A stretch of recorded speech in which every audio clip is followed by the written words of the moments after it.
ஞானானந்தமயம் தேவம் நிர்மலஸ்படிகாகிருதியும் ஆதாரம் சர்வ வித்யானாமய கிரீவம் உபாஸ்மகே. நெக்ஸ்ட் ஜென் டிவி நேயர்களுக்கு அஸ்ட்ரோ கேஎஸ்ஐங்காரின் பணிவான நமஸ்காரங்கள். மாத பலன். புரட்டாசி மாதம் குரோதி வருஷம் 17/9/2024 17/10/2024 வரணும் உண்டான காலகட்டத்திற்கு என்ன பலன் அப்படின்றத பார்ப்போம். பொதுவாகவே நம்ம சௌரமான மாதங்கள் அப்படின்ற அடிப்படையில் மாதத்தினுடைய பிறப்பை கொண்டாடுறோம். அதாவது சூரியன் ஒரு ராசியிலிருந்து அடுத்த ராசிக்கு செல்லக்கூடியதை சௌரமான மாதங்கள் அப்படின்னு சொல்லுவோம். இந்த சௌரமான மாதத்தை நம்ம தமிழ்நாடு ஃபாலோ பண்ணுறோம். மிச்ச ஸ்டேட்லாம் பார்த்தீங்கன்னா, அதாவது பஞ்சாப், கர்நாடகா, இந்த மாதிரி ஸ்டேட்ஸு, கர்நாடகா, ஆந்திரா இதெல்லாம் சந்திரமான மாதங்கள்னு சொல்லக்கூடியது. அமாவாசைக்கு அடுத்த நாளில் அவங்களுக்கு மாதம் பிறக்கும். நம்மளுக்கு மாதம் சூரியன் ஒரு ராசியிலிருந்து அடுத்த ராசி செல்லக்கூடியதை சூரிய மாத பிறப்பு அப்படின்னு சொல்லுவோம். இந்த மாதம்ன்றது கன்னியா மாதம், புரட்டாசி மாதம் பிறகுறது 17/9/2024 அன்றைக்கி. இந்த மாதத்தில் வரக்கூடிய கோல்சாரம் என்ன, இந்த மாதத்தினுடைய விசேஷ நாட்கள் என்ன அப்படின்றத ஒன்று ஒன்றா பார்க்கலாம். இந்த மாதத்தினுடைய கோல்சாரம் அப்படின்னு எடுத்தோம்னா, காலபுருஷ தத்துவத்தின் 2வது ராசியான ரிஷபத்தில் குரு, மிதுனத்தில் செவ்வாய், சிம்மத்தில் புதன், கன்னியில் சுக்கிரன், சூரியன் மற்றும் கேது, சனி பகவான் கும்பத்திலும், மீனத்தில் ராகு பகவான் இருக்கா. இந்த மாதத்தில் வரக்கூடிய மாற்றங்கள் அப்படின்னு சொல்லக்கூடியது மாத காலங்கள் மாற்றங்கள் என்ன அப்படின்னா, 19/9/2024 அன்றைக்கி 2 கிரகங்கள் மாறுறது. புதன் சிம்மத்திலிருந்து கன்னியிலும், சுக்கிரன் கன்னியிலிருந்து துலாத்திலையும் மாறுறார். அதற்கு பிறகு 6/10/2024 அன்றைக்கி பார்த்தோம்னா புதன் கன்னியிலிருந்து துலாத்திலும், அதுக்கப்புறம் 14/10/2024 அன்றைக்கி சுக்கிரன் விருச்சிக ராசிக்கும் துலாத்திலிருந்து போகிறார். இந்த மாதத்தில் வரக்கூடிய அதாவது என்ன சொல்கிறது பயிற்சிகள் அப்படின்னு சொல்லக்கூடிய மாத கிரகங்களுடைய பயிற்சிகள் இதுதான். இப்போ இந்த மாதத்தில் வரக்கூடிய விசேஷ நாட்கள் அப்படின்னு பார்த்தலையானால், புரட்டாசி மாதம்னு சொல்லக்கூடியதே பித்ருக்களுக்கு உண்டான மாதம்னு சொல்கிறோம்.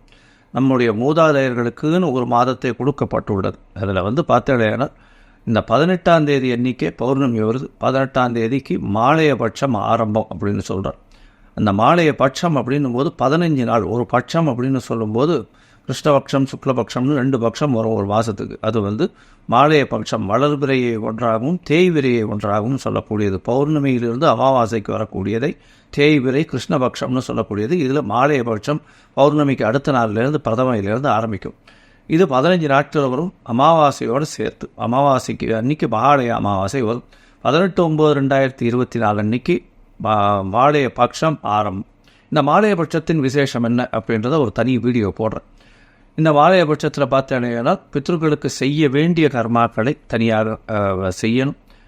அதாவது தந்தையார் இல்லாதவர்கள், தாய் தந்தையர்கள் இல்லாதவர்கள், இருவரும் இல்லாதவர்கள் கண்டிப்பாக பித்ருக்களுக்கு செய்ய வேண்டிய கடமைன்னு சொல்லக்கூடிய கர்மாக்களை செய்வதன் மூலியமாக அவர்களுக்கு பித்ருக்களின் ஆசிகள், அவர்கள் குடும்பமும் அவர்களுடைய சந்ததியினரும் மிகவும் நன்றாக இருப்பார்கள். எந்த ஒரு தடங்களும் எடுக்கும் முயற்சியில் வராது. இதனால தான் பித்ருக்களும் ரொம்ப முக்கியம், குலதெய்வமும் ரொம்ப முக்கியம்னு சொல்கிறது. அவர்கள் உங்களை பாதுகாப்பார்கள் எப்போவுமே. சரி, இந்த மாதத்தில் மகாபரணி 21/9/2024 அன்றைக்கி மகாபரணி அப்படின்னு சொல்லக்கூடியது. அதை தவிர 25ஆம் தேதி அன்றைக்கி மத்திய அஷ்டமி. மத்திய அஷ்டமின்னா நடு நாள், அதாவது பௌர்ணமிக்கும் அமாவாசைக்கும் உண்டான நடு நாள், 8ஆம் நாள் மத்திய அஷ்டமி. 26ஆம் தேதி அவிதானவமி. இந்த அவிதானவமி, மத்தியாஷ்டமி, மகாபரணி இதெல்லாம் என்ன விசேஷம் அப்படின்னா, உங்களுடைய மூதாதையர்கள் மரணித்தனுடைய டேட்டோ இல்லைன்னா அவருடைய இது எந்த திதி அதெல்லாம் தெரியல அப்படின்னா, இந்த காலகட்டத்தில் இந்த 3 நாட்களில் ஏதோ ஒரு நாளில் பண்ணிடலாம். இது பக்கத்தில் இருக்கக்கூடிய கோவிலில் இருக்கக்கூடிய குருக்கள்கிட்டையோ, உங்களுடைய வீட்டில் இருக்கக்கூடிய ரெகுலராக வரக்கூடிய வாத்தியார்கிட்டையோ கேட்டுன்னு பண்ணுறது ரொம்ப விசேஷம். அதுக்கு பிறகு மாலைய அமாவாசை 2/10/2024 அன்றைக்கி மாலைய அமாவாசை. அதுக்கு அடுத்த நாளிலிருந்து நவராத்திரி உற்சவம். நவராத்திரின்றது ஒரு பெரிய உற்சவம். இந்த இதில் நவராத்திரி ஆரம்பித்ததுலேருந்து 10 நாள் ரொம்ப விசேஷமாக போகும். 11/10/2024 அன்றைக்கி பார்த்தாலேதான் சரஸ்வதி பூஜை. வெள்ளிக்கிழமை வேறு வருது இந்த வாட்டி, ரொம்ப விசேஷம். அதற்கு அடுத்த நாள் விஜயதசமி. 12ஆம் தேதி அன்றைக்கி தசமி. இது மிகவும் மேற்றமான ஒரு நாளாக சொல்லப்படுகிறது. விஜயதசமி அன்றைக்கி பார்த்தாலேனால் எல்லா விதமான பூஜைகளும் நீங்கள் செய்யக்கூடிய இதுக்கு வந்து பண்ணுறது உங்களுக்கு டூல்ஸாக உதவக்கூடிய எல்லா விஷயத்துக்கும் வந்து அது அன்றைக்கி வந்து பூஜை போடணும்னு சொல்லுது. எல்லாத்துக்குமே மரியாதை கொடுக்கக்கூடிய ஒரு பெரிய விசேஷமான நாள் அது.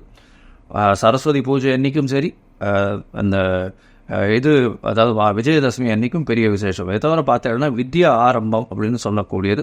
முதல்ல குழந்தைகளை ஸ்கூல் சேர்க்கிறவா இந்த விஜயதசமி அன்றைக்கி போய் சேர்த்துட்டு வர்றது பெரிய விசேஷம். அன்றைக்கி வந்து அபியாசம் பண்ணுவா ஸ்கூலில். அதன் மூலியமாக அவர்கள் அன்னியிலேருந்தே வந்து ஸ்கூலில் சேர்ந்ததாக கணக்கு வச்சுட்டு அன்னியிலேருந்து படிக்க ஆரம்பிப்பாள். இது வந்து ரொம்பவும் விசேஷமான நாள். இந்த மாதம் பார்த்தாலேனால் பொதுவாகவே மாத கிரகங்கள்ன்றதை வச்சு நம்ம வந்து பலன்களை சொல்லுவோம். இந்த மாதத்தில் என்னென்ன பலன்கள் வருது அப்படின்றத மேஷம் முதல் மீனம் வரை அப்படின்றத பார்க்கலாம் இந்த மாதத்தில்.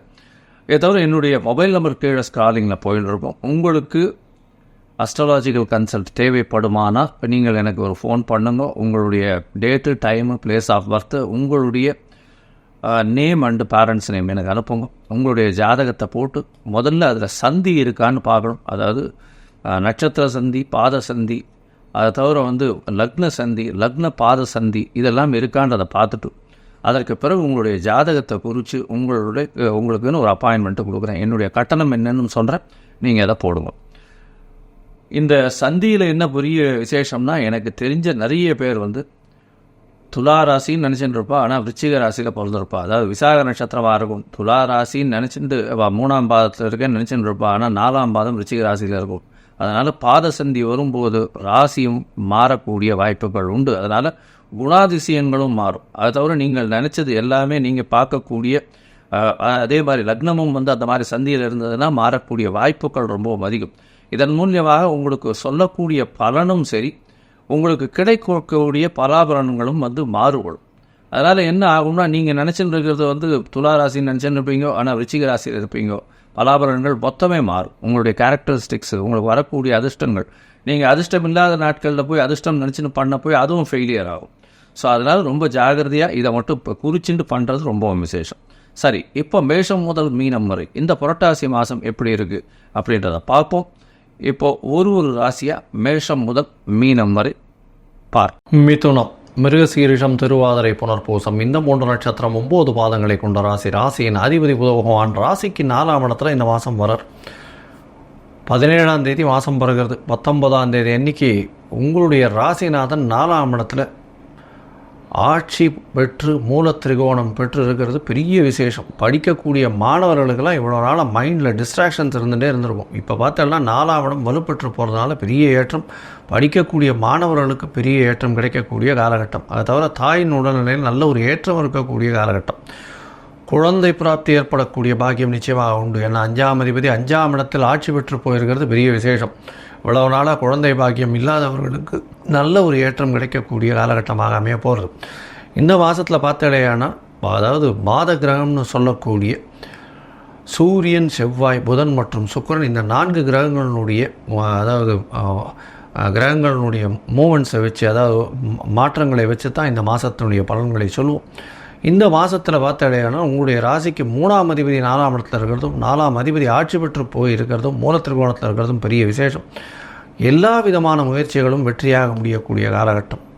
அதாவது இதை தவிர பார்த்தேன்னா உங்களுடைய ராசிக்கு உங்களுடைய இளைய சகோதரர்கள் மூலியமாக நல்ல ஒரு ஏற்றம் கிடைக்கக்கூடிய காலகட்டமாக அமைய போகிறது.